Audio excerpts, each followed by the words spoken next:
On that point of understanding my inadequacies or someone's inadequacies, I really believe that it's really difficult to undergo self-development if you don't have self-awareness. And I was really trying to understand from your writings how someone is to build their self-awareness. It's almost like the unknown unknown. If you don't have it, how do you build the thing? Well, I know a good exercise for that. It's like a prayer in some sense. In fact, I would say it's proper prayer. If you want to know something about yourself, sit on your bed one night and say to yourself, you got to mean this. Like, you got to be desperate. This is no game, this. It's like, my life is not everything I want it to be, and perhaps it's not everything that I need it to be. And by need, I mean my life is so unbearable that the suffering that's attendant upon that is make me nihilistic, cynical, bitter, resentful, homicidal, genocidal, unable to have a good relationship, prone to punish people for their virtues because of my jealousy, driving the proclivity to see evil everywhere except within my own heart. Like, these are problems, man.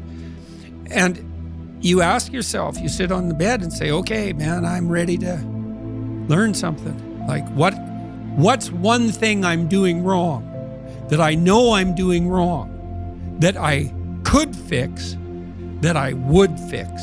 It's like, you meditate on that, you'll get an answer. And it won't be one you want, but it'll be the necessary one. You know, and it's often something that will point you to small things. So Carl Jung said, people in the modern world don't see God because they don't look low enough. And so imagine you're in your messy bedroom, you know, and you're sitting on the edge of the bed trying to have an honest dialogue with yourself. And the little voice says, you know, it's pretty disgusting in here. And you think, well, I'm way above such trivial niceties as organizing my room. It's like, well, that's pride. That's arrogance. If you're above organizing what's actually yours, how in the world are you ever going to organize anything else? And so you get on your knees and you think, well, it's time to, you know, take a brush to the toilet. And maybe that's where you start. And that works. Like, that works. You start making those micro improvements, like real micro improvements, real on the ground, actual micro improvements to things you know that are wrong, you'll improve unbelievably rapidly. What you're talking about there sounds to me a lot like an overdose of arrogance and also the need for humility. Do you think the Western world suffers from arrogance because of our relative privilege and luxury that we kind of overlook? Of course, well, that's a temptation, right? I mean, when the radical lefty types go after people for their unearned privilege, they have a point. Now, the point is, the existentialists called it thrownness, which is that's a Heideggerian term. And thrownness is the fact that we kind of experience life as if we're tossed into it, thrown into it. You know, you're male and not female, you're Hindu and not Christian, you're tall and not short. You have an arbitrary range of talents and an arbitrary range of limitations, none of which, in some sense, you chose. It's the cards you're dealt. Now, some of those are cards of privilege. You know, maybe you're born intelligent, maybe you're born symmetrical, maybe you're born healthy, maybe you're born into a culture where it's much easier not to be absolutely deprived. Maybe your parents are rich. And so all of that, in some sense, is unearned. Now, along with that comes a good dose of existential guilt. Because at the same time, and this is true for anyone, regardless of their cultural background, the ground we walk on is soaked in the blood of historical atrocity. And so that's on you.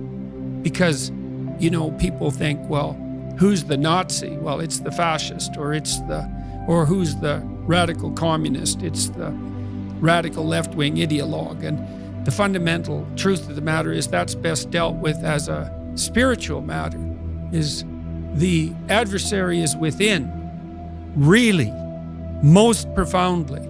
And so you have to take the responsibility for that historical atrocity onto yourself. I was talking to Guy Ritchie this week about his movie King Arthur. It's quite an interesting movie in many ways. And when Arthur, who could be the hero, takes the sword, he's so overcome by visions of his murderous uncle that he can't pick up the weapon. Well, think about that. Now, you have weapons at your disposal, but they've been used by your murderous uncle. How dare you wield them? And the answer is, maybe it's easy just to leave the sword on the ground because you do want to be responsible for atrocities going forward, and don't think you couldn't be, and don't think you might not enjoy it. And so, the way you pay for your privilege is with your virtue. I mean that most particularly. You have these opportunities and this existential guilt, and the way you expiate that and atone is by doing your best to live the best possible life you can manage, to speak the truth, to treat people with respect, to abide by the principles of the dignity of the individual, and to put your house in order. And that's how you pay for your unearned privilege. All of us. And we all have our privileges and our curses, All of us have that. That's why it's not useful to be envious of people. You're a young man, you see someone drive by in a Ferrari with a blonde, and you think, my God, he's got everything. And, the woman in the car is a prostitute who's got a cocaine addiction, and her life is just one catastrophe after another. And he's had to lie and cheat his way into this position, and he's afraid that everything's going to come crashing down on him, and that's what you're jealous of. And it's just not that profound. You don't want someone else's fate. Man, your fate's enough, and your adventure's enough. It's plenty. It's more than you can ever fully realize. And so that's also part of the reason that we all believe that the individual has some intrinsic dignity. It's don't be so sure that your position and your room is so damn trivial. It might be your attitude towards it that's trivial. And if you're in dire straits and dire circumstances, just look at how much opportunity you have to make things better. So, not that it's easy. You don't even want it to be easy. No, so